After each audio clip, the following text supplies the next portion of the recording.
Perfect. So once we've done the lymphoma or the lymphoid things, we'll move on to plasma cell disorders, obviously mainly myeloma, but associated issues like MGUS that is worth knowing about, and amyloidosis as well. So let's start off with a real patient. So this is Matthias. He was 60 when we first met him, and he was sent by the GP to MEAU because he just wasn't well at all. He had 2 months of pain in his right upper quadrant. He's had fevers at home. He had a number of courses of antibiotics, which didn't do anything for him. He was feeling very lethargic, having previously been a very, very fit man indeed. He lost about 2.5 stone in weight over a 2-month period, and he had increased urinary frequency. He had a background of asthma and Crohn's disease, as well as eczema. So he did have some autoimmune atopic type issues. And those are his initial MEAU admission bloods. So over to you. What do you think of those blood results? What do you think of the story? What's the next thing you would do? What do you think might be going on with somebody like that? You get a lot of people with weight loss, fevers, and just not being well. Obstructive liver function. Yeah, so he definitely has got abnormal LFTs, very much with an ALK phos higher than the ALT, so it does look obstructive. I agree with that. Okay, so what would you do for that? Scan him. What do you scan him with? CT abdomen. Ultrasound. Ultrasound. Yeah, you would probably start off with an ultrasound. Obviously, in the end, he will get a CT, but you would normally say, you know, obstructive liver pattern, let's do an ultrasound. Very straightforward. What do you think about his hemoglobin and MCV? Microcytic anemia. So you think this is going to be what? Blood loss, iron deficiency. Yeah, that would be your first thought. So what extra blood tests are you going to ask for? Haematology, iron study. Exactly. So you want hematinics, and you're quite right that you might think about iron studies. Because he's got a significantly raised CRP, his ferritin will be raised as an acute phase response. So it may not tell you whether he's iron deficiency. You may want to do both. Okay, so we're worried that he might have, not again, iron deficiency. He clearly has raised inflammatory marker and an obstructive picture on the LFTs. So you're probably thinking cholecystitis, gallstones, something like that. Okay, so we've done a ferritin and it's 1,156. That is not really compatible with iron deficiency. And that's quite high even for the CRP. It might also be raised because of the abnormal LFTs, but it certainly makes you happy that the microcytic anemia is not an iron deficient anemia. Nothing wrong with the B12 and folate. LDH, very unexciting, as most LDH just above the normal range. Nothing really you can read much into. Why might the LDH be raised?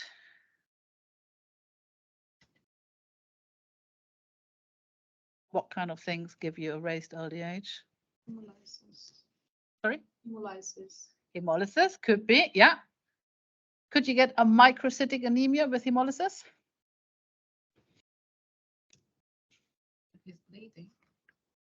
Yeah, you wouldn't be hemolyzing if he's bleeding. That would be iron deficient. But yes, you could get an autoimmune hemolysis that's causing lots of spherocytes, which are very small red cells. And therefore, sometimes it does present with a microcytic anemia. And hopefully a comment on the blood film saying there are spherocytes, think about hemolysis. So yeah, you might get a raised LDH with hemolysis, and you certainly would want to look for that. And in fact, we did. He did have a reticulocyte count, which was mildly raised. So that would go with an element of hemolysis, although the retics are not particularly high, and neither is the LDH, and the bilirubin is not very high for that level of alkaline phosphatase. So you wouldn't think that hemolysis is his primary issue. You may have a little bit of hemolysis as an aside. You may also get a raised LDH with his liver test. So any kind of cell damage will give you a raised LDH. So if there's something affecting the liver, that will give you a raised LDH. So it's a very non-specific marker. And because he's just generally not well and we're not quite sure what's going on, he's had an autoimmune screen for all kind of, rheumatoid, SLE, vasculitis type thing, all normal. He had a glandular fever screen, very important in the setting, and that was normal too. He had a malaria test because he did travel to tropical regions as part of his job, but he hadn't been abroad for 6 months and he hadn't been anywhere tropical for 2 years. So malaria was always going to be a long shot, but it's worth not forgetting about it. But it was negative. He had immunoglobulins done. At this point, you probably wouldn't have checked it, but later on, when you start thinking about what's on the CT scan, you would check it, but they were absolutely normal. And he did have a significantly raised ACE level. Now, why would he have an ACE level checked? What are you looking for? Sarcoid. Yeah, exactly. So does that mean he's got sarcoid? No. What other things give you a raised ACE level?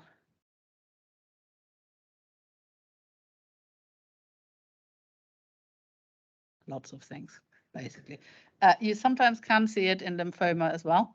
You can see it in a number of inflammatory conditions. Again, it's fairly non-specific. It does make you keen to make sure you're not missing sarcoid, but it's not a diagnostic test. It just, you use it as a screening test and then you would need to confirm it. Good. But then, contrary to what we think, he went straight on to have a CT scan rather than an ultrasound. Based on the fact that he had all the weight loss and the sweats and the fevers, and clearly, clinically, people were worried about lymphoma as one of the possibilities. And it's a very long report. So number one, he had a little bit of COPD, which clinically was of no significance whatsoever. He did have some patchy changes in the right base, which could be infection. So it could well be that part of the fever and the CRP is due to a pneumonia. The liver looked a bit odd, and they said this could be cirrhotic. Now, nobody had ever worried about his liver function in the past. And this was therefore a little bit surprising. And we thought about that more later. Nothing wrong with the gallbladder or the biliary tract. So we don't think it is cholecystitis, which is what we initially worried about. Spleen was normal, but he did have multiple enlarged lymph glands. And these were sort of mostly in the retroperitoneal space, some in the pelvis, and the largest one was 3 by 4.8 centimeters, which is definitely significant.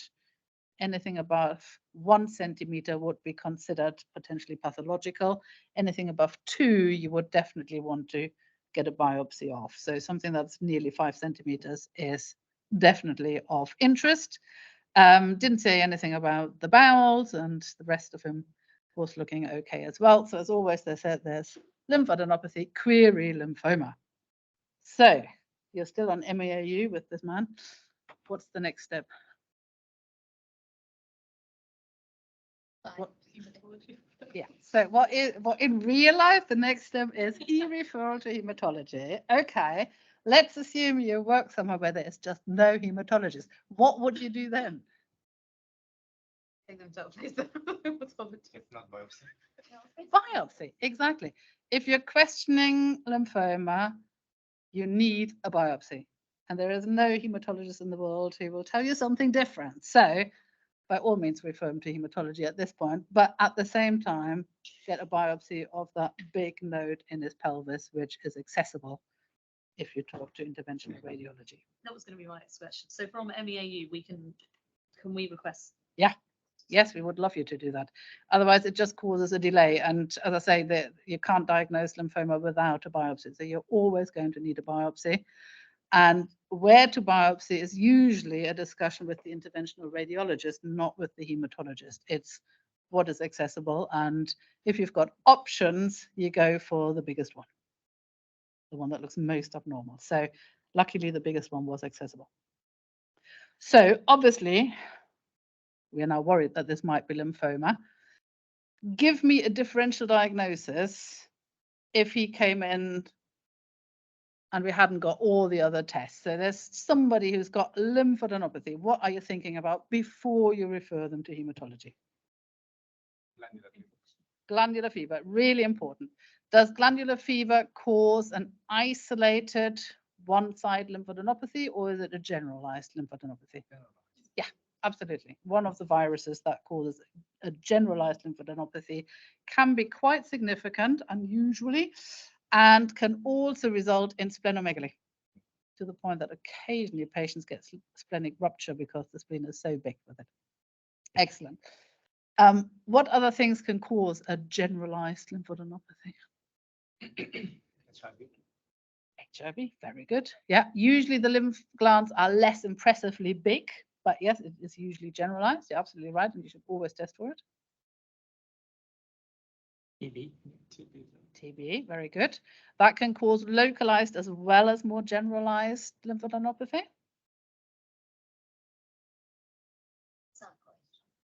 Sarcoid, yeah. Again, typically it's mediastinal, but you can have more widespread sarcoidosis. Absolutely right.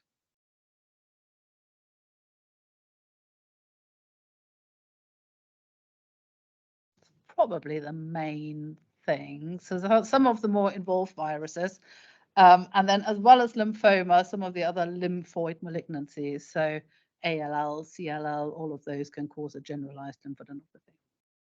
What's the commonest reason for a localized lymphadenopathy? Infection. What kind of infection? Bacterial infection. Sorry? Bacterial infection.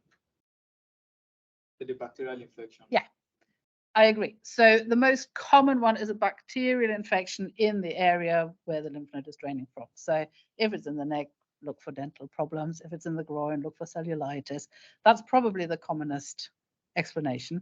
You can also have localized lymph glands with some infection. So you may have cervical ones with all kind of flu type viruses, etc. What other things if it's not benign? Malignancy. So what kind of malignancy? I think it's workhouse. Is it no gastric? Yeah. So it could be a metastatic solid malignancy. And again, where the lymph node is will give you some idea of where you're looking for the cancer. You can have an isolated lymphadenopathy with lymphoma. You can have lymphoma patients that have one lymph node and nothing else, as you can do with the lymphoid leukemias like CLL.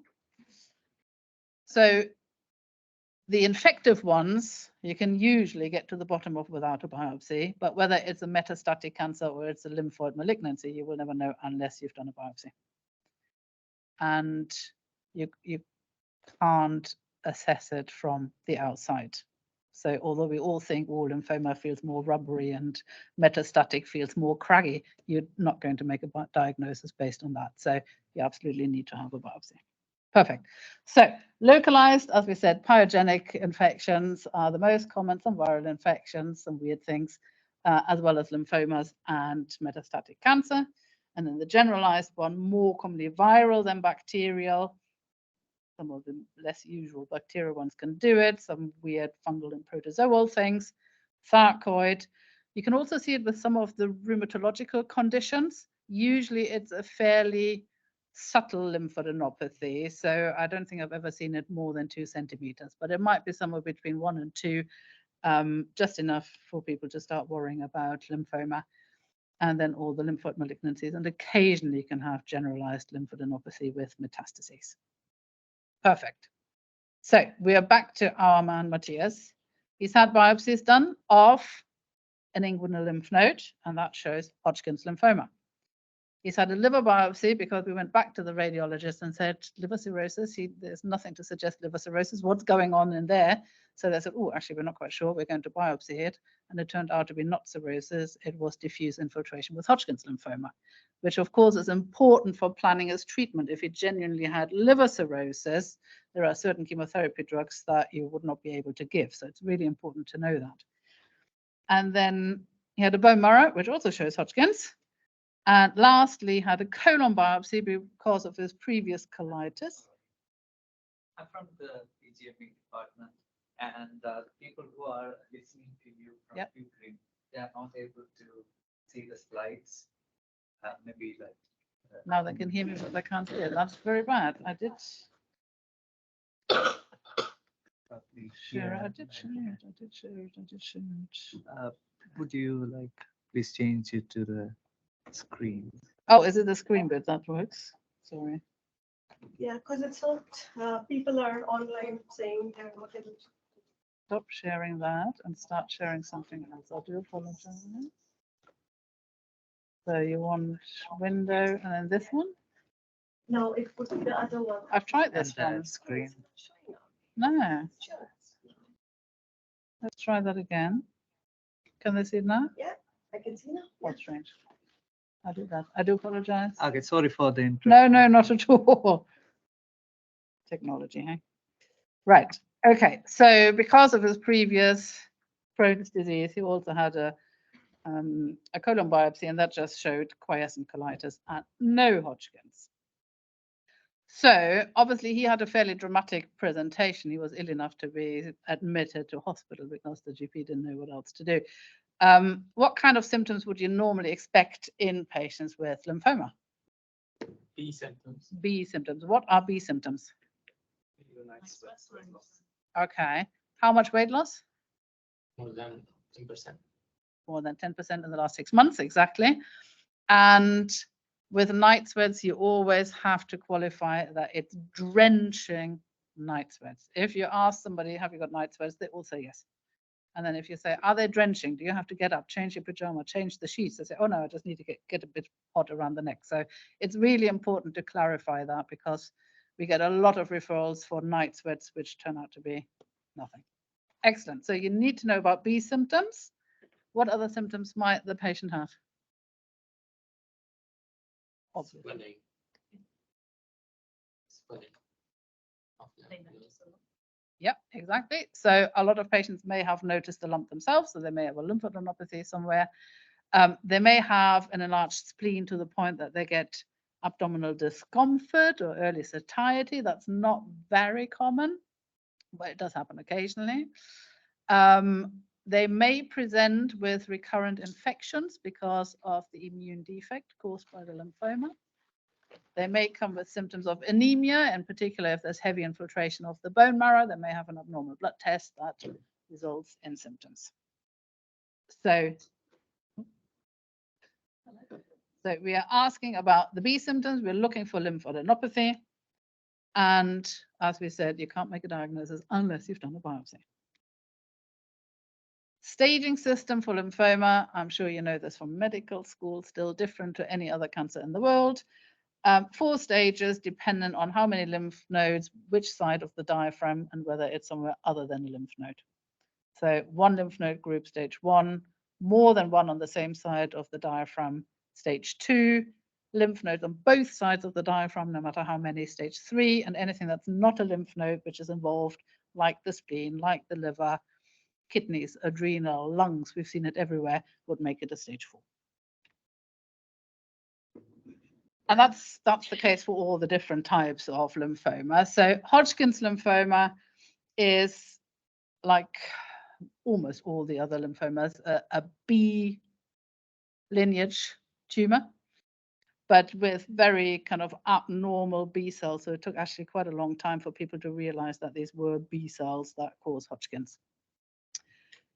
There is a link with EBV positivity.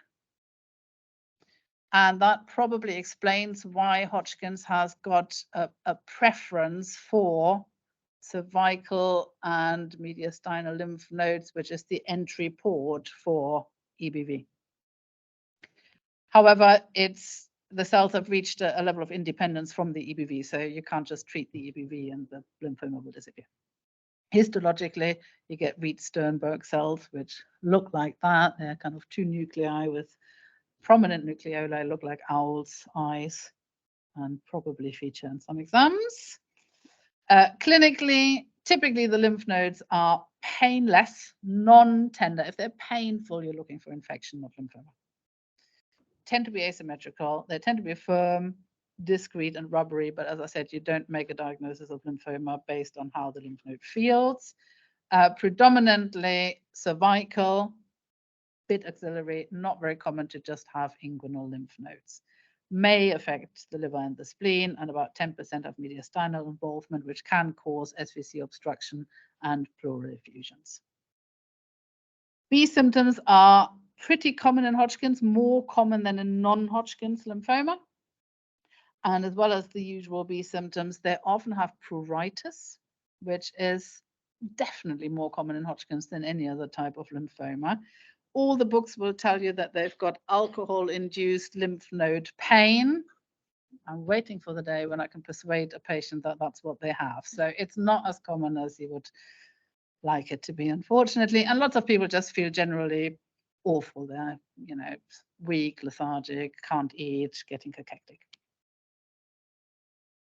Hodgkin's lymphoma has about 2 peaks of main incidence. There's young adults, sort of around the 20 mark. Then in older adults, it settles down a bit, and then you get another peak in older people. As with most things, your prognosis is always better if you're younger than if you're in the older group. And like every hematological malignancy, it's slightly more common in men than in women. Blood tests are really not helpful. You can't diagnose Hodgkin's on a blood test. It's typical to have an anemia, and it's quite typical to have a microcytic anemia with no iron deficiency. So in somebody like him with a high ferritin and microcytic anemia and some lymph nodes, the hematologist would think, oh, Hodgkin's. And that's different from other lymphomas. They often have other reactive changes. They've got aneuphilia. They can have an eosinophilia. They often have low lymphocytes. They may have a raised CRP. They may have a raised LDH, or the sort of usual reactive features that are very non-specific. And very briefly, treatment. You're not hematologists. You don't need to know all of this. In general, the treatment aim in Hodgkin's is curative, and treatment is very good for Hodgkin's these days. In patients that have limited stage, either just one lymph node or 2 lymph nodes in a similar field on the same side of the diaphragm, you aim to cure them with radiotherapy alone. Everybody else gets chemotherapy. Some of them get both together, and the overall survival at 5 years is about 85% in the younger people. And if you've survived to... Sorry, ma'am, they are still facing the same issue. Like, But it should show on the screen just now. yeah, so that slide you are showing there. Yeah, it was. Then when you changed it, it was not updating there. So what do we do will- about will that? you Stop please, sharing. Go back in here. I do apologize to everybody. Will you please try sharing the entire screen?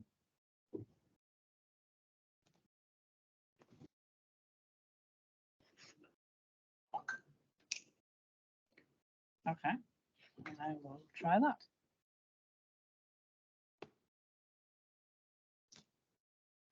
I hope that works. I'll wait for you to come back in. Sorry. So in the younger Hodgkin's, the cure rate is about 85%. And if they haven't relapsed in 5 years, most lymphomas will be considered cured. It's very unusual to relapse after 5 years. Whereas in the older, it's still not terrible, but nowhere near as good. It's about 55%. In those patients that do relapse, and about a third do relapse, you still have a very significant chance of cure. So as lymphomas go, this is definitely one of the better ones to have. So back to our man, Matthias, who is not behaving like your normal Hodgkin's patient. So your normal Hodgkin's patient gets first-line treatment with an ABVD chemo combination, which has been in use for decades, marvelous, cures almost everybody, and he didn't respond at all. So he went on the second-line treatment. He initially did all right, but then he progressed while he was still on treatment. He then went on to an antibody-based treatment, didn't respond to that at all, but it gave him really quite awful pneumonitis that had him in hospital on oxygen for a while. So then we're getting more and more desperate. So he's getting some targeted treatment with pembrolizumab, to which he actually had a really good response. However, at this point, he is so refractory that his only chance of cure is with an allogeneic stem cell transplant. But before you can do that, you need to have a washout period from the pembrolizumab to allow the immune system to show some recovery, and he promptly progressed before he got to the allograft. So he had another type of combination chemotherapy, which didn't really work. He went back onto the pembrolizumab, which did work, and we tried to make the timing so close with the allograft that he did in the end go and have an allograft and he's still alive. That is unusual. Most people will have first-line treatment, cured, done. What's the washout period? I think they wanted something like 3 months. It's quite a long time. So we made it a bit shorter with the second attempt, and that was successful. Good. So that's Hodgkin's. Now on to non-Hodgkin's, which of course is not one disease in the way that Hodgkin's is a disease. It's a group of lots of different types of lymphomas, which are all treated very differently. They present similar to patients with Hodgkin's, so they have the same type of lymphadenopathy, which is painless, non-tender, asymmetrical usual, may have the B symptoms. It's more common to get extranodal involvement with non-Hodgkin's lymphoma, so you can get in the GI and the skin, brain, testes, thyroid, breast, adrenals. It can basically appear anywhere. It is behaving very differently to Hodgkin's lymphoma in that it just gets more common as people get older. So there isn't really a peak, it just goes up and up and up. In contrast to Hodgkin's, they will have some non-specific signs on the blood test, but they occasionally actually have some circulating lymphoma cells that allow you to make a good attempt at a diagnosis, at least, on the blood sample. So generally they will have, again, a non-specific anemia. They have a higher incidence of autoimmune hemolysis, so it's always worth looking for that because of the immune dysregulation that the lymphoma causes. May have a low platelet count and neutrophil count if they've got heavy infiltration of the bone marrow, which is more common than it is with Hodgkin's. May have a raised LDH, which is mostly seen in high-grade lymphomas, and if they have very extensive disease, may have a raised uric acid because of the increased cell turnover, and some of them may have a paraprotein. So not every paraprotein means myeloma. And there are lots of different subtypes, and as you're probably not wanting to be a hematologist, I don't think you need to know all of those. The important things are the vast majority is B-cell lymphoma. T-cell is really quite rare. And they're split into high-grade, which are behaving aggressively, and low-grade indolent lymphomas, which often can be just monitored without treatment for a long time. So treatment depends on what type of lymphoma and what kind of symptoms. So if you've got an indolent lymphoma, which is not causing any symptoms, you treat it like a CLL that's not causing symptoms with nothing. Watch and wait is the proper word for it.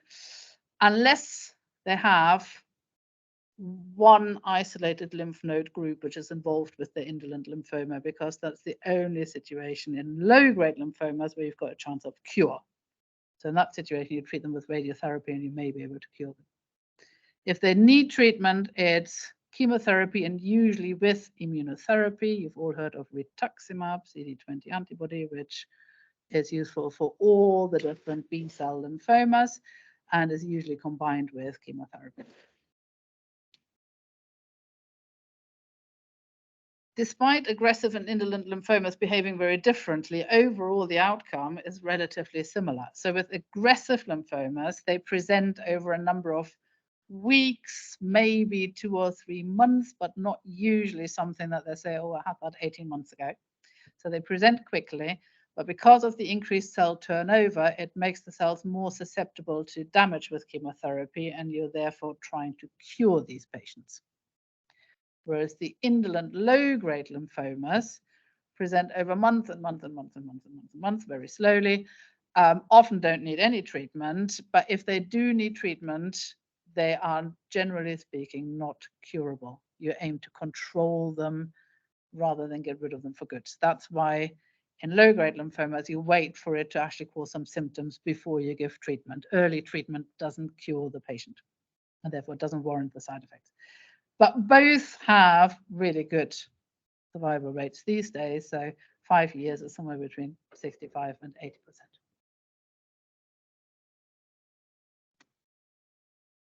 And that's just to make the hematologist better. So the different colored bars show you the improvement in survival over the kind of the last, what, 5 decades or so, in 5-year things. And you can see that survival has got better and better and better and better. And now you would aim for a 5-year survival, probably above 60%. This stops in 2000. Okay, that's lymphomas. Anything you want to ask? You know, when you said about you could pick up some of the sounds. Yeah. Peripherally. Yeah.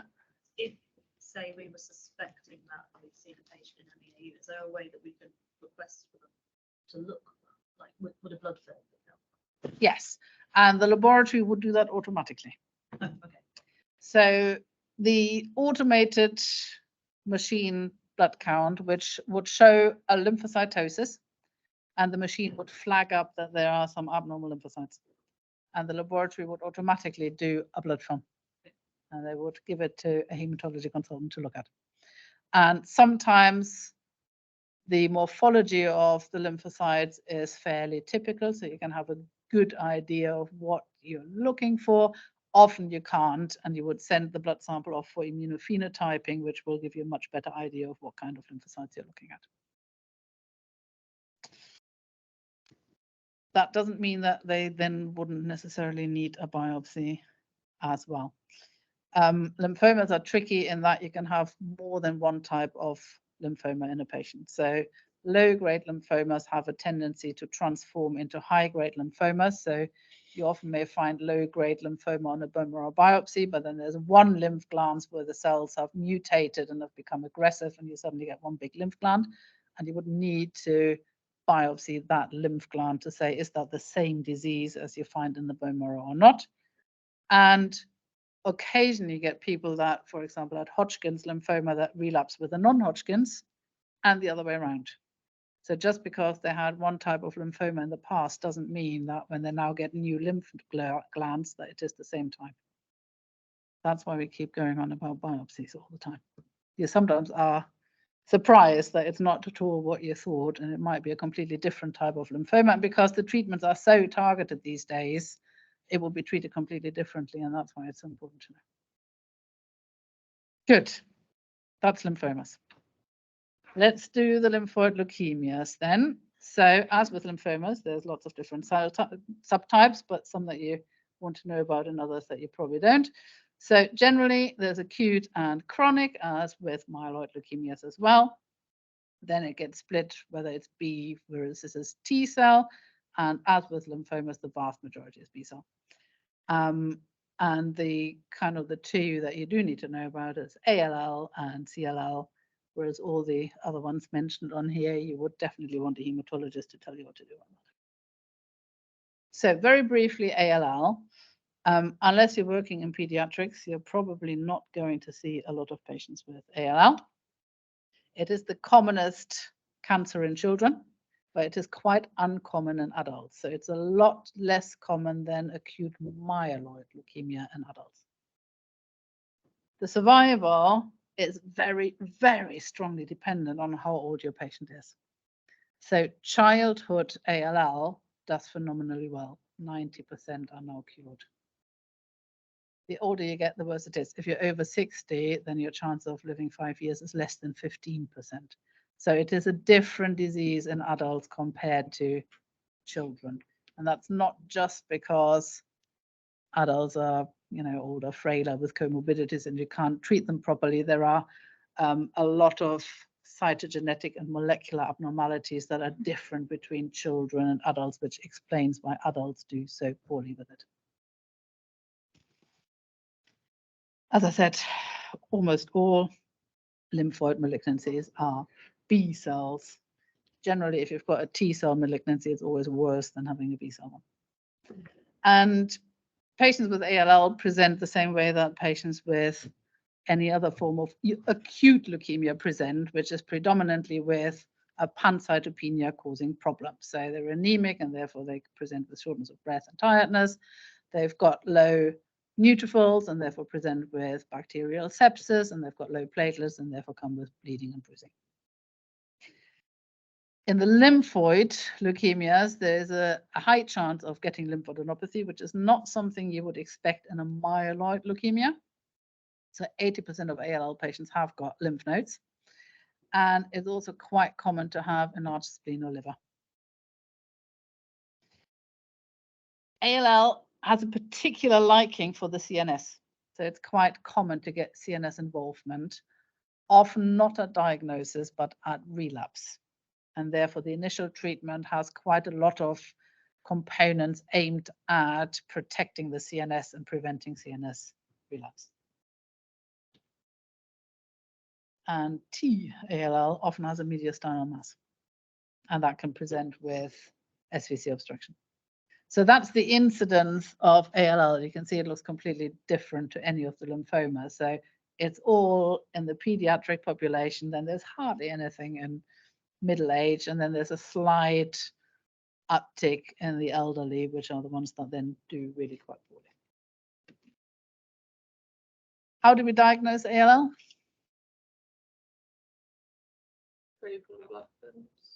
Yeah, what might you see on the peripheral blood film? Okay, our rods are the defining criteria for myeloid, acute myeloid leukemia. That's one of the few, if not the only situation where you'll be happy to say this is an acute myeloid leukemia. Most of the time on the blood film, if you see any abnormal cells, you see very non-specific blast cells, and they might be myeloid, they might be lymphoid, and it usually is impossible to tell. And we all go, oh, I think that's myeloid, and you know, about 50% of the time we're wrong about it. So you can't make that ALL diagnosis on a blood film unless you've got our rods and you know it's definitely not an ALL, it will be a myeloid leukemia in that case. But yes, the blood film, obviously you would want to have a look at the blood film to see why the patient has got a pancytopenia if there are any abnormal blasts. So if you do then see blasts on the blood film, how do you establish whether they are myeloid or lymphoid blasts?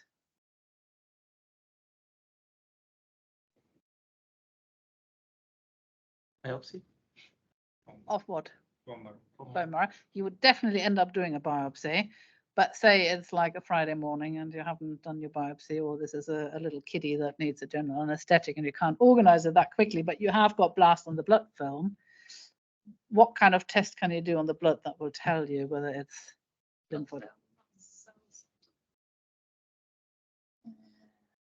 What I'm looking for is words you've heard that make no sense. Yeah, so what you would do is immunophenotyping, flow cytometry. That's what you mean. I'm sure that's what you meant. And you can do that on a blood sample. If you've got some blasts in there, that will be enough for them to say these blasts have got myeloid markers or they've got lymphoid markers. And there are fairly typical combinations that would make them say, oh, this is clearly a BALL. So that's something that you can get back very quickly. So if you need to, you send it in the morning, you've got a result by the afternoon. You would then still do a bone marrow biopsy. In those patients where you don't have a lot of circulating blasts, you may not get an answer from the blood at all. So you definitely need the immunophenotyping of the bone marrow, but you also send the bone marrow for additional tests like cytogenetics, molecular analysis that helps you to define prognosis and to adjust treatment intensity as required. So you always need a bone marrow. Now, if somebody has got ALL in the bone marrow and they've got lymph nodes, that's the one situation where you do not need to biopsy the lymph node. You're not going to find anything more acute in a lymph node, and therefore it doesn't matter. The defining disease will be the ALL, and that's what you're treating. So blood film morphology, yeah, usually it looks like that. It's just a big purple blob. It's hard to say, is that myeloid or is that lymphoid? Believe me. Bone marrow morphology, again, it will look very similar, and you will think, not sure what that is. There's just a lot more of it. Flow cytometry is the answer. And then you want additional information like cytogenetics. What's the name for the 922? Philadelphia. Excellent. Now, Philadelphia chromosome is usually associated with what kind of leukemia? CML, exactly. It's the sort of defining criteria for a CML. You can't have CML without it. But weirdly, there's a subgroup of patients with ALL that also have a Philadelphia chromosome. And that's important to know because you can target that with the same tyrosine kinase inhibitors that you give to a CML. And in the past, having a Philadelphia chromosome was a poor thing in ALL. You did badly. But since we have the tyrosine kinase inhibitors, they actually do better. And then there are molecular tests, which again help you with targeting and prognostic implications. Now, treatment of ALL, and again, you're not hematologists and you're probably not pediatricians and you therefore don't want to know this in detail, but generally it's very, very, very, very drawn out treatment. It's not like acute myeloid leukemia where you get like 4 or 5 months of treatment and then you're done. This carries on and on and on, literally at least 2 years. And there's lots of different drugs and it comes in many different phases. And this is just to give you an idea of how bloody complicated this is. So, you know, the different weeks you have a bit of that and then you have a bit of that and then you have a break and then you need to not forget your intrathecal chemotherapy and then you do induction too. And it's hideously complicated, which means that all patients that are treated with a curative intent should be managed by a center that's big enough to do this on a regular basis. There's quite a lot of evidence to say that if you treat one of these every 5 years, you're not going to get this right. So our curable, potentially curable adult patients go to Nottingham for that. And it's literally 2, sometimes 3 years. So that's ALL. We don't see a lot of that unless you're in pediatrics. However, we do see an awful lot of CLL. So that is the commonest form of leukemia in adults. It feels like it's getting more common all the time, but that's just a reflection of people having blood tests much more commonly than they did 10 or 15 years ago. So we're finding a lot of incidental leukemias. It's in many ways very similar to low-grade or indolent lymphoma. So it's a disease of the elderly. It gets more common as people get older. It often is asymptomatic. It's not something we can cure, so therefore you only treat them if it's causing problems. So there's a lot of people that are happily living on a watch and wait approach. So I would say at least 50% are asymptomatic. I would say probably in my clinic more than 50% are asymptomatic. If they do have symptoms, they will have lymphadenopathy. Not all of them do. Splenomegaly, relatively common. It's usually not massive. It's palpable, but it's not down in the pelvis. It's not like a CML or a myelofibrosis. Occasionally it affects the liver. Recurrent infections are a typical feature, and it's both bacterial and also viral. In particular, shingles is an issue in CLL. And some may have B symptoms, which is not very common. And it's one of those diseases that just get more common as people get older. So we diagnose it with a blood film. What you might see on a blood film are smear cells or smudge cells, which I'm sure you've all heard about back in the day in medical school, which are CLL cells that have popped when the sample was spread on the glass slide. So they've mechanically been popped or disrupted.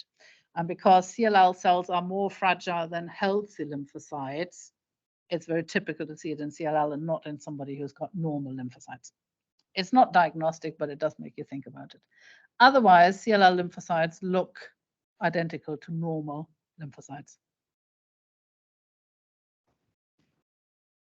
So we need flow cytometry, and like all the lymphoid ones, there is a very set panel that tells you exactly whether this is a typical CLL or not. And this is one of the few occasions where you might be happy to just do it on a blood sample and not put them all through a bone marrow. Given how many of them there are and that lots of them are old and frail, if you don't think they need treatment, there's no need to do bone marrow. And the definition to call it CLL is that you need to have more than 5 times 10 to the 9 monoclonal B cells in the blood. So all those patients that are referred with, oh, their lymphocyte count is raised at 4.5, can't by definition have CLL. What may they have though? It's very artificial to say if it's 5, it's CLL. If it's 4.9, what is it then? What do we call it if it's 4.9?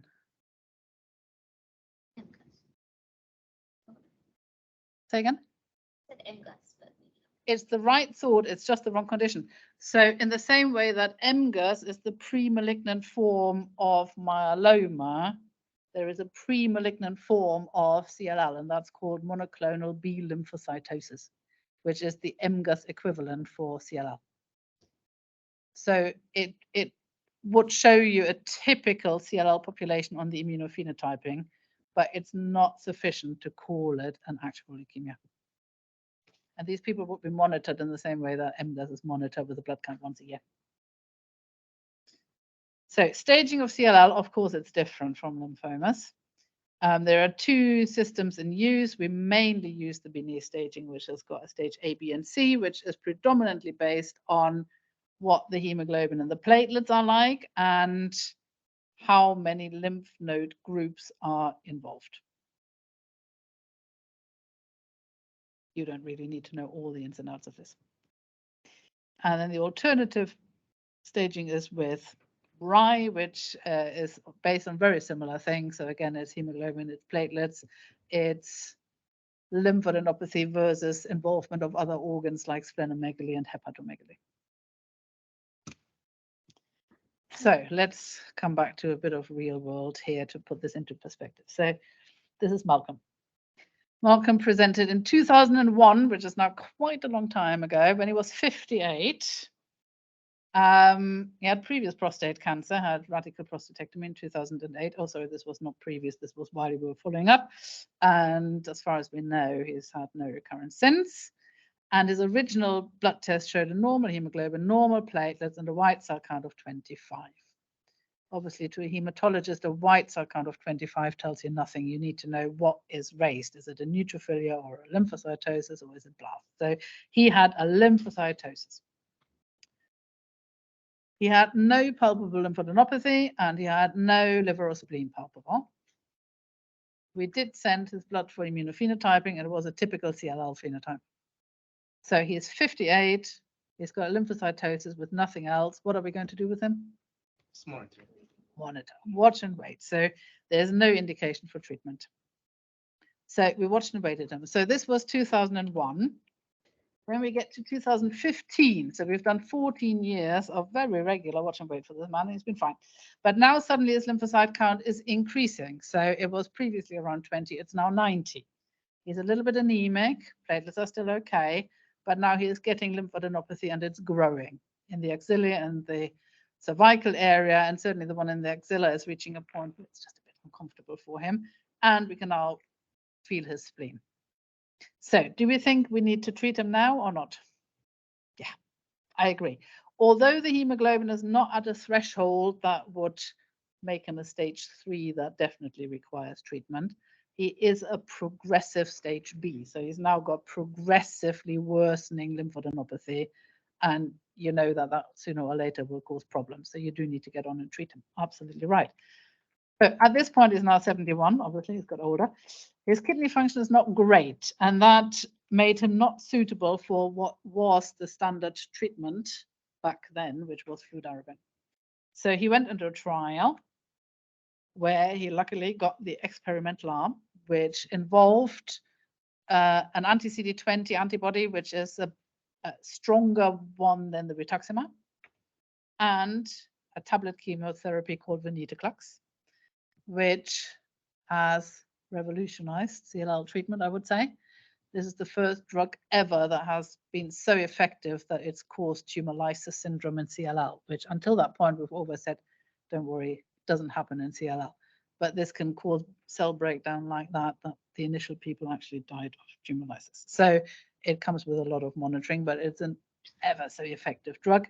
And it is drawn out treatment. He had 2 years of treatment, but in the end, it is time limited. So he's been off treatment for a little while now.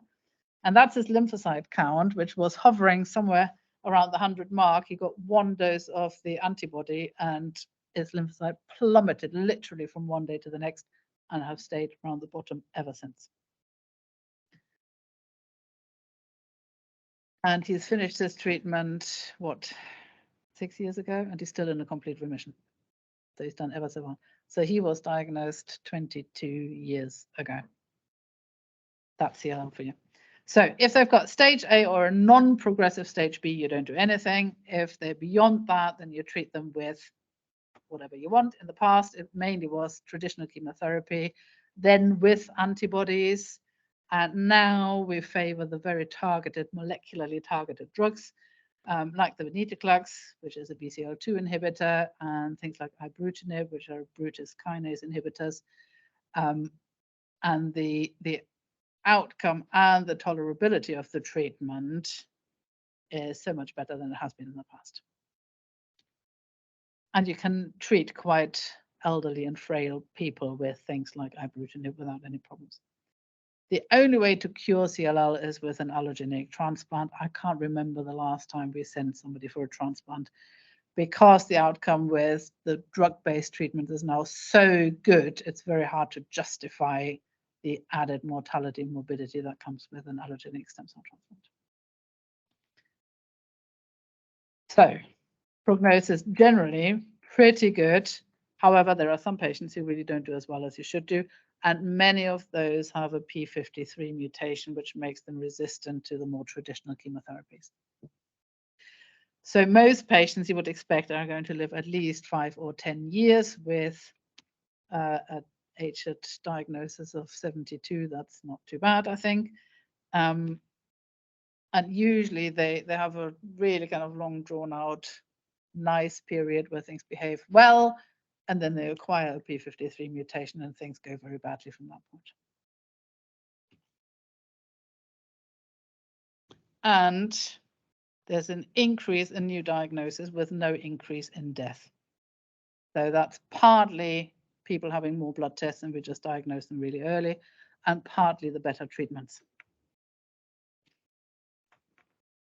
Complications to be aware of in CLL, and these may present to somebody who's not a hematologist, are infections.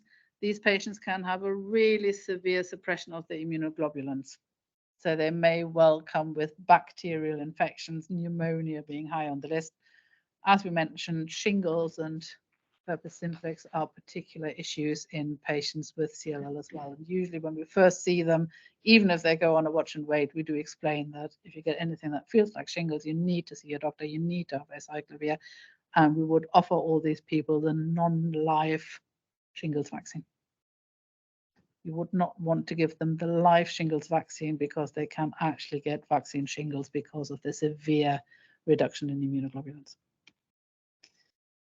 As I mentioned, similar to the low-grade lymphomas, this causes an imbalance in the immune regulation with an increased risk of autoimmune cytopenia. So 10% have autoimmune hemolysis at diagnosis, 15% have ITP. And they can transform into a high-grade lymphoma. Now, if a low-grade lymphoma transforms into a high-grade, you just call it a high-grade transformation. If a CLL transforms into a high-grade lymphoma, you call it Richter's disease. It's the same kind of thing. Richter's transformation is a very bad thing and has got a poor prognosis and does not behave like another aggressive lymphoma with a very good cure rate. And that's the lymphoid bit. What do you say to 5-minute break before we do the really important bit, which is myeloma? Yeah? Yeah. Good. No, I already feel a bit like the busy lunchtime. I know. Let's have a break. Myeloma will be super interesting, of course. At least it starts with a Not that I'm a myeloma specialist by any chance. Yeah. Move about, have something to drink. It's what? This starts with N. I think I get all of them confused because they all like start with N. I know. No, I say I don't deal with things that can't be written. Yeah. So myeloma is much better. And it does look like What do you do? Say one with that. That's the wrong one to talk. Okay. Would you? If I get sharp, so if you get quite a few, you do it more than self. No, that was you phone at home, don't telephone clinics. Like, do we use it? Yeah, no, we don't have. If we're sick, that doesn't work. Because I use it on the, don't use it. Because I still use it. Yeah, it is. That's a real problem. From the medicine, These from are this all thing. I need to go and try it. Yeah. Better. No. I certainly feel So that what the system, training do you every do step for I progressed, the system changed little. Oh, So when You know, when I was Everything answering they some, I registrar was spending half the day. same thing happened when My consult said, I'm going home. Oh,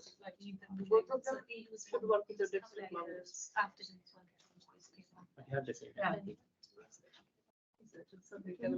Yeah. You know, everybody. I'm thinking, now I'm consulting, why am I And I'm doing doing EDT? yeah, it's changed. The Life knowledge has is now changed. Life has changed. We were talking about it. only You the Now other you'd day. much rather be a junior. However, if you give me the choice of going back to clamping patients, MEAU, off-legs query course, or dealing with myeloma, I know what I'm doing, you're getting chemo, you're all right. I get more satisfaction, but yes, the quality of life has not progressed the way I was expecting. Get out. And especially if you were the ones getting forced into Sorry. Yeah. Get out. Get out of the Oncology.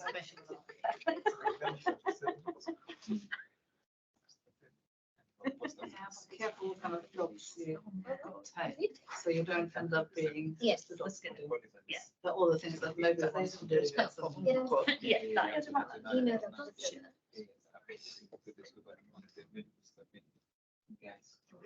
You want to be, I don't think that is so called that, or whether it's an associate specialist. So you have a specialist interest, you don't have to do the whole thing. They're doing so when I link it up because it's not foundation. Yeah. They do exist. So we're in the finance. Yeah, see, you can't do it. And it's a real shame. Yeah. I think that is changing it quite a lot because, Yeah. you know, those days. I think I'm on call and then you're on call. What's wrong with it? Exactly. As in I do nights. Because I know I finish nights on the 6th. You're making a choice. Yeah. Yeah. We're doing Yeah. nights. We're doing, is it long day? Right. People are making different. Yeah, absolutely. I don't know when. And the other thing is, Yeah.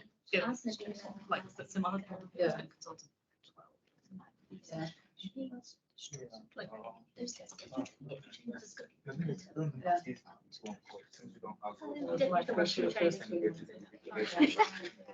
And I took the first job that came up because I can't do this extra 3 months. It's non-negotiable. I'm not going to stay. Not even here.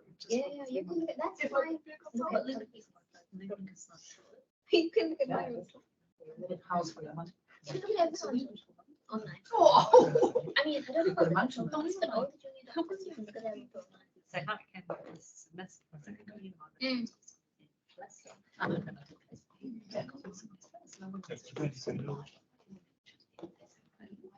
Because we need someone to meet with us at our elders.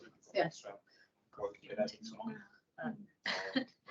We looked at brand like Nottingham. Yeah. Yeah, it's literally not right. We call our house, which was actually the only other thing. You can see quite a lot of these days on the internet when I'm looking at. Yes. And you look at it, it's like, look inside it, get It's like, well, you don't take the lick, do you? Because we have no, we were back across it. I know. We were like, oh, we were actually living in Southern Berkshire or something like that. Ooh. Which was not Yeah, why don't we do that? not the sort of place we wanted to have read. No. Oh, yeah, it's just a- So the thing I know is right. Oh, really, really good. You know, So you have- you don't. You have to have been to one from Andy. My brother-in-law's even. Yeah. I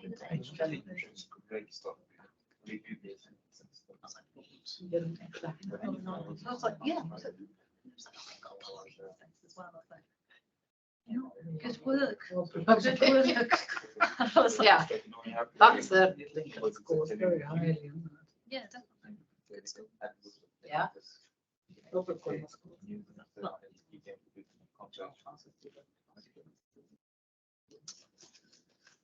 You were very effective then. Awesome. Because the staff's good. Unfortunately, I think he's got my. I was exhausted. You could have told me doing it the other way around. Best combination. Yeah, so you can nice place to live. Ranks 401 People are nice. Yeah.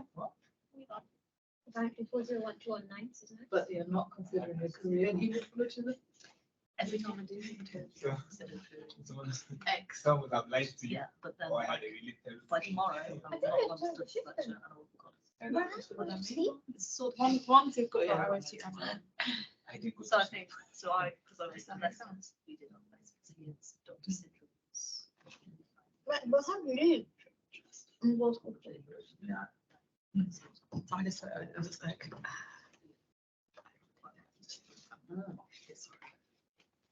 I do quite like it. Dada. but it's still, you get your head around it. Like, No, yeah. I can be That's like, like Yeah. and then I turn to They have him. There we are. Where to get it? The lab says. Yeah. I know, right? I know. Yeah, next week we're very. Yes, yes, yes. I think there might be too much. I don't think I've been like. Well, it does make it more enjoyable because you know your patients and they know you and you trust them. Trust you. Like, you know, Have you been before? you know whether they will have taken their tablets or if they're not turning up for their clinical appointments. Something serious expensive. happen. So it's part of what makes it nice. Yeah, and that's, and I think that's. Remember the team holiday. Standard doctor, general. Yeah. Yeah. But then at the same time, that's the subside. Yeah. It's really nice. It's really pretty, but it's expensive. I think hematology is looking. Right, let's quickly do. Too many words and good bells. Right, shall we carry on then? Yep. All refreshed and with it. So let's do the main bit, the myeloma. So now that you're awake again, what kind of symptoms are you expecting in a patient with myeloma? If you're worried about myeloma, what are you going to ask about?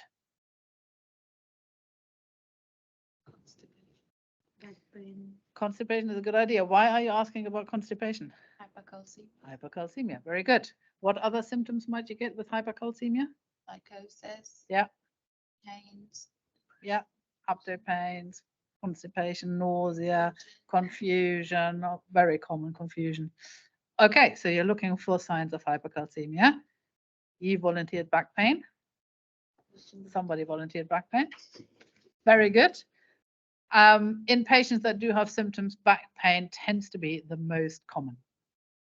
And that explains why it's so difficult for a GP to pick up who's got myeloma, because 80% of the patients who see a GP will have back pain and very, very few of them will have myeloma. So it's an important symptom to look out for, but you would need some other evidence before you start thinking it's definitely myeloma. Okay, any other symptoms?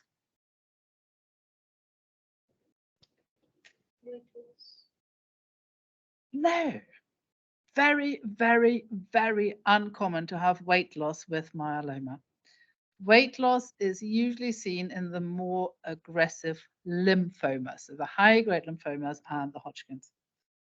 I have seen one patient with myeloma who clearly had myeloma-related weight loss because it happened every time she relapsed, but that's the only one. So it's not common. Fractures. Fractures, exactly. So patients may have pathological fracture and that may be their presenting symptom. We try to avoid that, obviously. Yeah, bone ache and fracture and kidney failure. Yep, absolutely. What tests do you do? So there's somebody who you think they suddenly got a bit confused. They've got constipation and they've got terrible back pain. All of a sudden, you think might be myeloma. How are you going to, before you refer to hematology, what tests are you going to do? X-ray and plasma electrophoresis. Excellent. So what are you looking for on the serum protein electrophoresis? it Bence-Jones or something? That's in proteinuria. Yes. I think the urine. Good. So Bence-Jones protein is something we look for in the urine. Good. What are we looking for on the serum protein electrophoresis? Monoclonal what? Yes. Yeah, exactly. So you're looking for a monoclonal immunoglobulin, which we would call a paraprotein.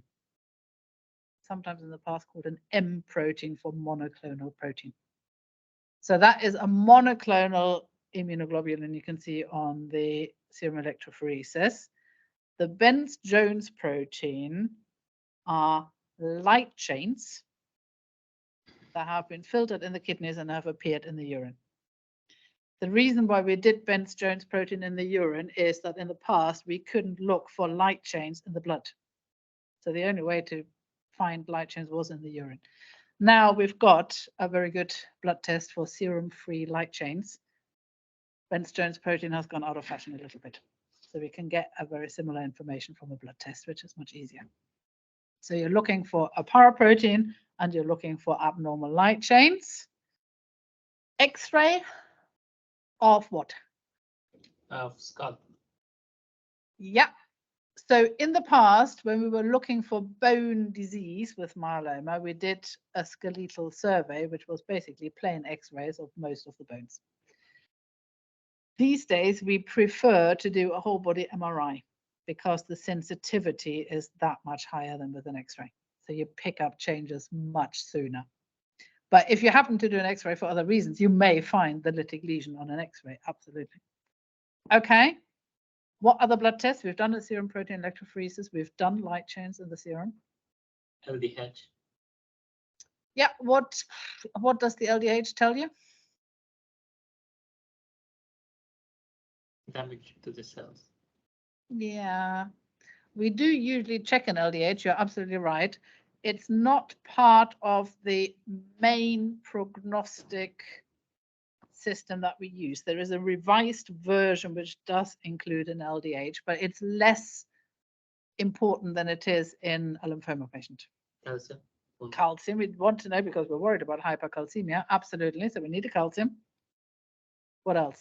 Renal function. Renal function, because we're worried about kidney failure.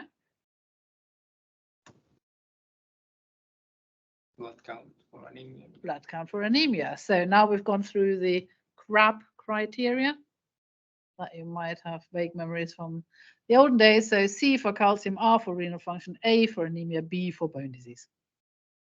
Perfect. So these things with the paraprotein and the serum for light chains are the baseline that you have to do before you refer to a hematologist. Now, you don't have to do a whole body MRI. They would probably not take that from a GP or somebody else without any other evidence, but those are the baseline tests that tell you, is it likely that somebody has got myeloma or not? Good. And let's assume we have diagnosed them with myeloma. How good or bad is that for the patient? Would you rather have CLL or myeloma? Absolutely. We would all go for that. Would you rather be a 65-year-old with myeloma or with ALL? Myeloma, of course. I would go for myeloma as well. So the overall survival, all comers, is still around about 5 years.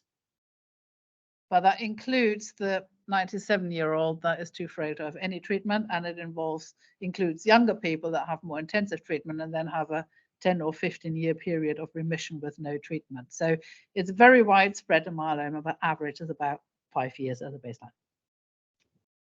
So let's look at Michael. So he came to us in March 17.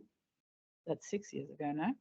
He was already 81 at that point, so he's getting very close to 90 these days. And he came with lower back pain, which was sort of spreading around the ribs when he was moving. He was a very good 81-year-old. He had no other comorbidities, was on no medication. But the GP thought, back pain, have to think about myeloma. So they looked for a paraprotein, and he had a very significant IgG kappa paraprotein of 58 grams per liter. Anything above 10 we take seriously. 58, we'll get him a 2-week wait appointment in the hematology clinic. He had a hemoglobin of 71, so he's ticking the A in the CRAP criteria. His kidney function was all right and hadn't changed recently. Calcium was okay. And his light chains showed a slightly raised kappa with a slightly raised ratio, but nothing that would make us particularly worried. Which myeloma patients get a paraprotein and which patients get light chains? And is it always both, or can it be either, or why do we check both?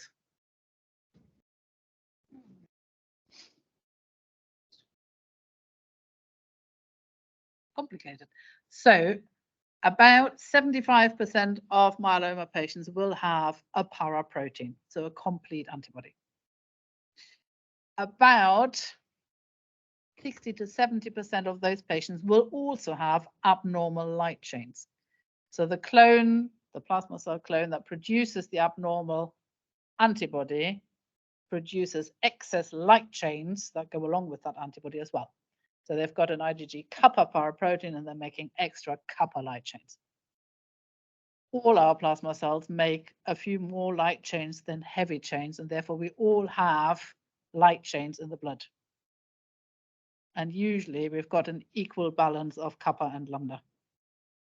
So if you now have an abnormal plasma cell, a myeloma cell, who produce a paraprotein, it's very likely that they also produce an excess of the corresponding light chain. So the majority of patients will have both. And in the majority of patients, they both move together. So as the myeloma gets more active, both go up. As you treat them, both go down. About 20 to 25% of patients have got light chain myeloma. So they have no paraprotein. Their plasma cells are so abnormal that they don't make any heavy chains at all. They only make light chains.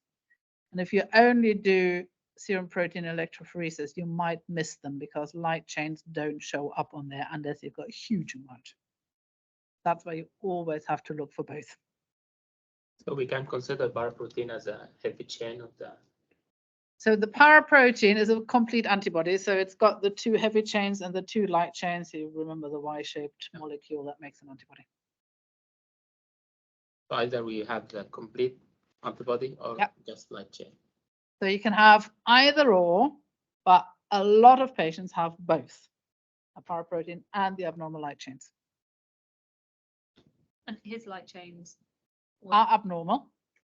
So a ratio should be around 1.2 or thereabouts. His ratio is 39. So he's got a lot more kappa, which goes along with him having a paraprotein that's also of a kappa subtype. Just to complicate matters, sometimes patients that have his kind of blood results, so they have a lovely paraprotein and some abnormal light chains, and you treat them and everything comes down. When they relapse, they can relapse with a plasma cell subclone that only produces light chains. So if you only measure the paraprotein, you think, oh, marvelous, he's in a remission, there's nothing there. And you miss the fact that in the background, suddenly their light chains go up. So that's why we like to measure both, because they don't always move together. And initially you need both so you don't lose the light chain myeloma ones. Perfect. So in those days, we still did, this is 2017, skeletal surveys, and he's had multiple lucencies in his left humerus, where he had no pain whatsoever. And his back pain was actually all due to degenerative changes. So there was no myeloma in his back at all. It was all spondylotic. So in a weird way, his presentation had nothing to do with the myeloma, but it prompted a very on-the-ball GP to think, oh, back pain, I better look for myeloma. So good for him. So it's a cancer of plasma cells. It's a disease of the elderly, average age 72. If they have symptoms, then bone pain, most common, especially back pain, may have symptoms of anemia. Like lymphomas, they get recurrent infections, and they're particularly prone to pneumonia and UTIs. And the biggest killer in myeloma is pneumonia. They may have symptoms of hypercalcemia. They may have symptoms of cord compression. Important not to miss. So if they have got a vertebral collapse, which causes a bony fragment to press on the spinal cord, or they have a soft tissue bit of the myeloma which is growing out of the bone and pressing onto the spinal cord, it may cause cord compression, and that's obviously a genuine emergency. And occasionally, if they've got really high paraproteins, it can cause hyperviscosity. And that can cause trouble with brain perfusion and with lung perfusion. So they get breathlessness, hypoxia, as well as confusion, drowsiness, sleepiness, and so on. Why is hyperviscosity more common in patients with an IgA paraprotein than an IgG paraprotein? Molecular size. Yeah, exactly.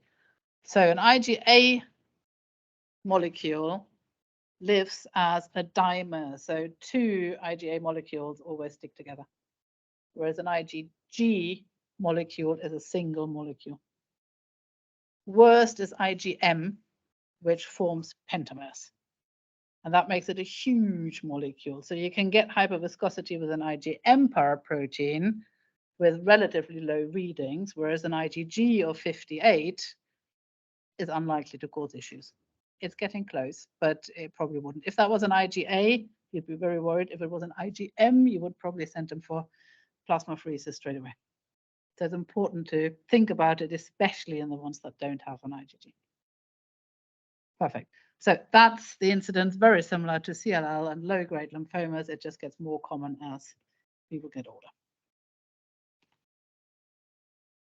So the anemia tends to be normocytic, occasionally macrocytic, but not really microcytic. You can find rouleau. I've got a picture. I do have a picture. That's what rouleau looks like. So rouleau is stacking up of the red cells like a pile of coins.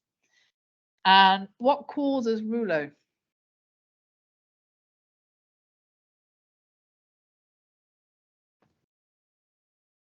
And does that mean automatically this person has got myeloma? What do you see rouleau in other conditions? Yeah, Yeah, like what? I'm three-causes. So many. That's not. Too many. Oh. So rouleau is caused by a high protein content in the serum. And the protein sticks to the red cells and it makes the red cells more sticky and then they stick to each other. So obviously you see it in myeloma because of the paraprotein giving you a very high protein content, but you also see it in people with infection or inflammation that have got raised inflammatory markers with all the sort of reactive proteins going up, fibrinogen and things like that. So you can see it in somebody with infection as well. Good. SLE or SLE, you can see it in SLE, probably not as commonly as you would see it in somebody with a good going infection. But it can present in all the kind of rheumatological inflammatory conditions as well. You would see a high ISR, which is caused by the same thing. So the red cells are sticking together and are therefore plummeting more quickly. 40% will have a raised calcium at diagnosis, 20% will have a raised creatinine at diagnosis. It gets more common when people reach relapse stage. They often have a profound suppression of their normal immunoglobulins. So you've got very little polyclonal immunoglobulins, and instead you've just got your paraprotein, which explains in part why they have so many infection problems. And then you look for the paraprotein and the Bence-Jones, or these days the serum free light chains. And for bone disease, usually if you can, whole body MRI now. And that's a serum protein electrophoresis.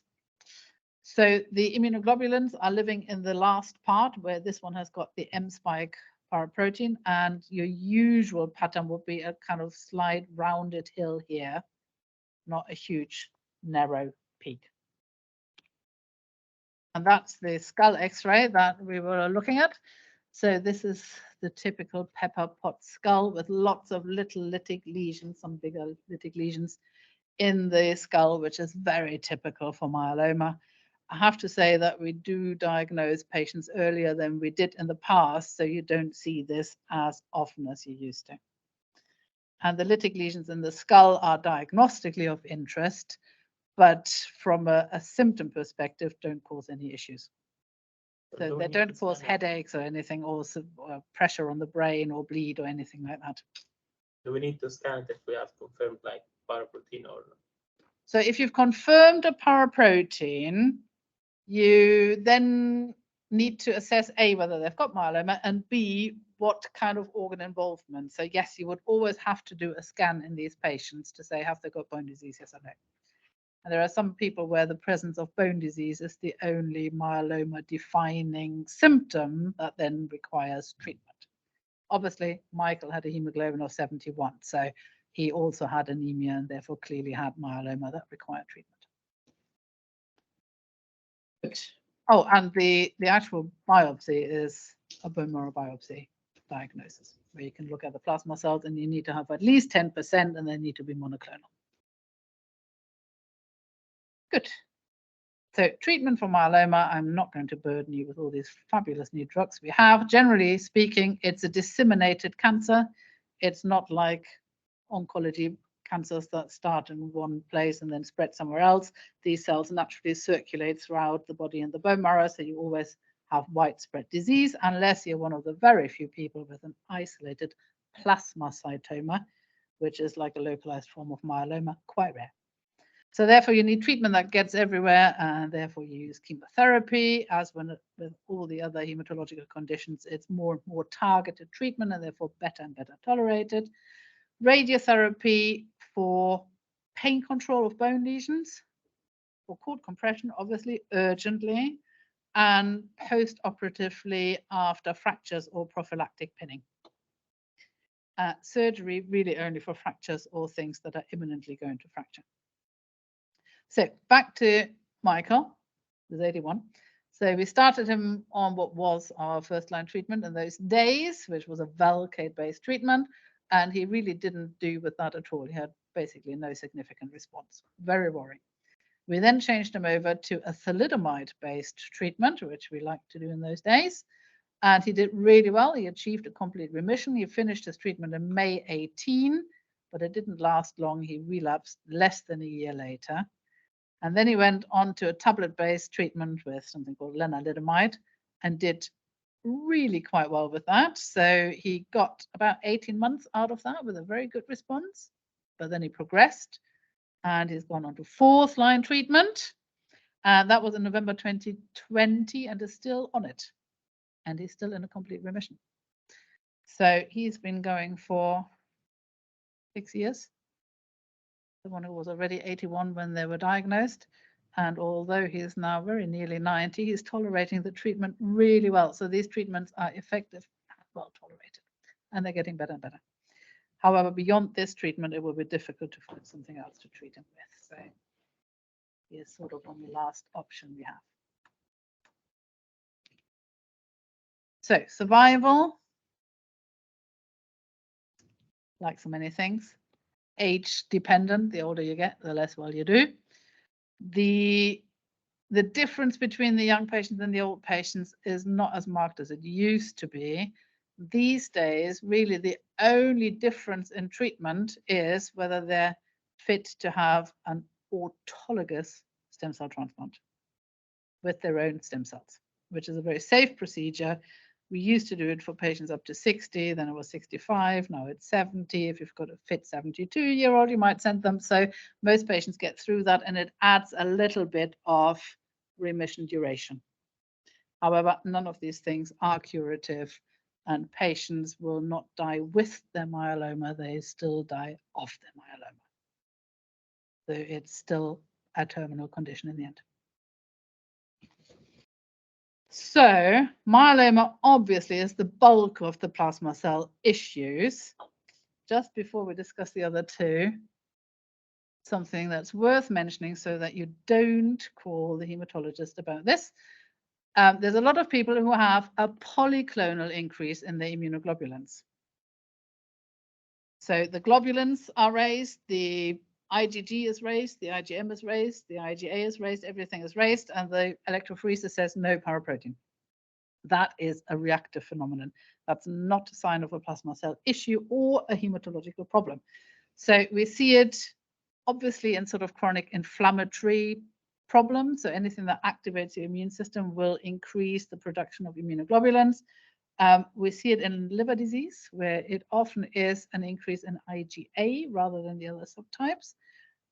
Occasionally you can see it in lymphoproliferative disorders, but it's not the only presenting feature. So you may have found a big lymph node, and then you notice the immunoglobulins as well. And you sometimes find it in patients with HIV and hepatitis as well. So it's important to look for reactive causes, but not to refer them or query myeloma. Now, the majority of patients out there that have got a paraprotein don't have myeloma. Paraproteins are very common. As people get older, they get more and more common. When you get to 80, about 4% of the population have a paraprotein, and they don't all have myeloma. So what they have is the pre-malignant condition that we've mentioned already, which is called MGUS, which is monoclonal gammopathy of unknown or undetermined significance. The vast majority of these patients will never progress to myeloma. And the way you know whether it's MGUS or it's myeloma is that if you've done a bone marrow, they have to have less than 10% plasma cells. If they have more, then it ticks the box for saying this is myeloma, and that they don't have any other myeloma associated problems. So they don't have anemia that isn't explained by something else. They don't have new renal failure. Again, a lot of these patients have had diabetes and hypertension, the gradual decline in their renal function for years. That's not what we're looking for. They can't have hypercalcemia unexplained, and they can't have lytic bone lesions. And in those patients, you just monitor them with blood tests once or twice a year, usually. The risk overall of these patients getting myeloma is about 1% per year. And with lots of these being in their 80s and sometimes into their 90s, there's every chance they're going to die of something else before they progress to myeloma. But it is worth monitoring it so that you pick up if things are changing and you don't wait for them to come in with renal failure needing dialysis or a pathological fracture. But it's important not to scare all these people saying you've got paraprotein, you've got myeloma. And then lastly, just when you're falling asleep again, the really complicated amyloid question. Have you ever seen a patient with amyloid? Cardiac amyloid, yeah. Perfect, excellent. So what is amyloid? Protein depositions. Protein deposition in the tissues, absolutely right. What kind of protein? Yeah, but what kind of protein has formed the amyloid? So you call it amyloid when it's laid down in these kind of stiff fibrils in the tissue, but it can be made up out of different types of original proteins. That's where it gets complicated. And there's different types of amyloid depending on what kind of protein is causing it. Yeah, AA and AL. Exactly. I don't know what it stands for. Now, as a hematologist, I'm only interested in AL because the L stands for light chains. So these are abnormal monoclonal light chains from the serum free light chains that we've measured for our myeloma screen that get laid down in the tissues. So it's a monoclonal plasma cell associated condition. And there are some people that have got myeloma and also have amyloid. But there are some people who've got MGUS but amyloid. So you can have amyloid without actually having a cancer in the bone marrow.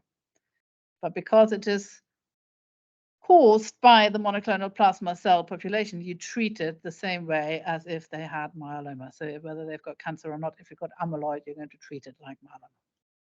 We have nothing to do with the other types of amyloid. So the AA amyloid is caused by reactive proteins being laid down. So it's seen in patients with chronic inflammatory problems, very chronic things like ankylosing Mediterranean fever, ankylosing spondylitis, those kind of things, exactly.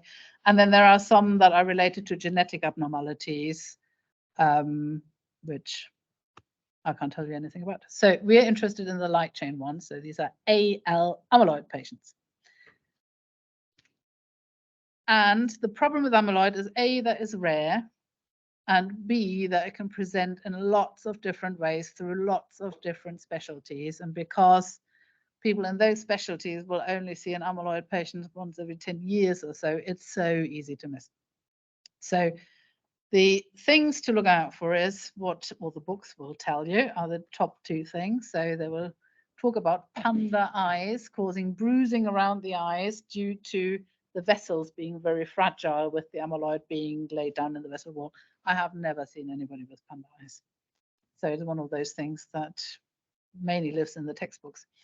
The other thing to look for is an enlarged tongue, because they can get amyloid laid down in the tongue. Also nowhere near as common as the books will tell you. I've seen it once. It's one of the many things that can cause carpal tunnel. Not very common that people get diagnosed with amyloid because they've presented with carpal tunnel, I have to say. The main ones that lead to eventually a diagnosis are involvement of the heart. And it causes a very specific pattern on echo with a sort of speckled appearance of the myocardium and thickening of the myocardium. It causes a diastolic rather than a systolic defect.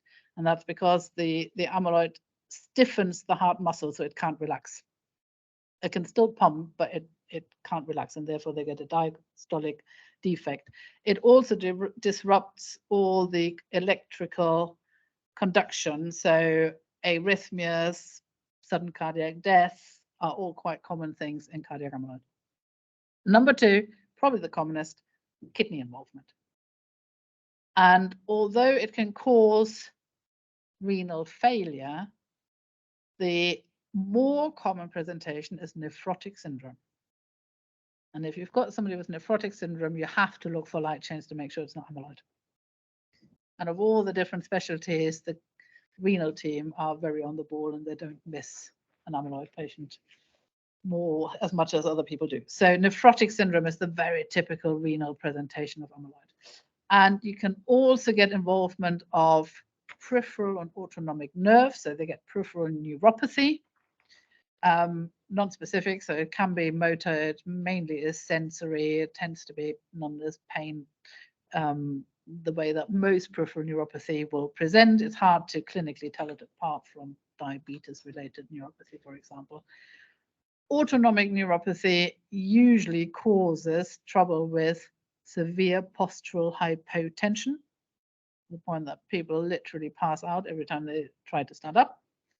Can interfere with the innervation of the bowel, so it can cause issues with constipation and diarrhea. And not on this chart, but you can also have direct GI involvement with amyloid, which can start from the tongue all the way down to the anus. So it can cause swallowing problems if it's in the esophagus, which makes the esophagus very stiff.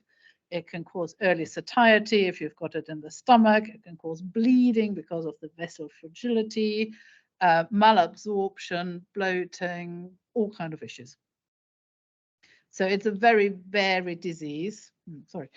And just to tell you about one of my patients, so he was 42 or so when he first presented, and he had 3 admissions under the surgical team here with abdominal pain, and they just couldn't find anything. And on the 3rd occasion, they were desperate and they just said, let's just take out the gallbladder, it must be gallstone. So they took out the gallbladder, didn't find anything there at all. But I suspect by mistake, somebody ticked serum free light chains on the blood form, and that showed an abnormality. Nobody afterwards could tell me who had thought about doing these light chains, but that made the diagnosis. And all his abdominal symptoms were related to amyloid. So we got his gallbladder specimen back out and had it stained, and it did have amyloid in it. So it showed that he had GI involvement. So that's how unusual these patients are. They will present in a very strange way, and you can't expect a poor person in SEAU to think he's got abdominal pain. Clearly it's amyloid. So it often takes a lot of digging and thinking until you get there. So they often have got a delayed diagnosis. And even those that don't have myeloma, just have amyloid, have a worse prognosis than patients with myeloma. And if you've got cardiac involvement, your survival is about 1 year. You're much better off if you have got isolated kidney involvement. Those patients do well to the point that some of them end up with a kidney transplant. And they then tend to do very well. But cardiac involvement is very troublesome. Good. Yeah. So I can get the or someone can get AL amyloid without myeloma. Yeah. And MGUS. So you would usually have abnormal light chains in the blood, and they don't have to be very abnormal. They can be a fairly minor abnormality. You will have monoclonal plasma cells somewhere who produce this abnormal light chain. It may be at a level that qualifies for MGUS, and you can find it in the bone marrow. It sometimes is at such a low level that even on the bone marrow, you can't demonstrate the monoclonal plasma cells at all, or they may have enough in the bone marrow to call it myeloma. So they may have 10, 15%. A lot of the amyloid patients have got a very low level of myeloma, and the main issue is the tissue dysfunction. And if you treat them, they tend to respond with their light chains in a way that a myeloma patient does. So you will get the light chains normal, but that doesn't take out the amyloid that's already in the tissue. And therefore it doesn't reverse the organ damage. That can get better. The body can reabsorb amyloid from the tissue, but that's something that is measured over months and months and sometimes years.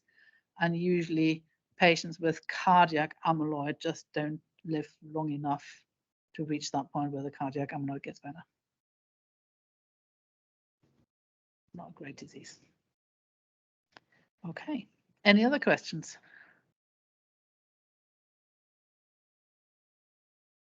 All completely clear, lovely. And all patients will now be referred with a full set of myeloma bloods and a lymph node biopsy, all ready to be looked at.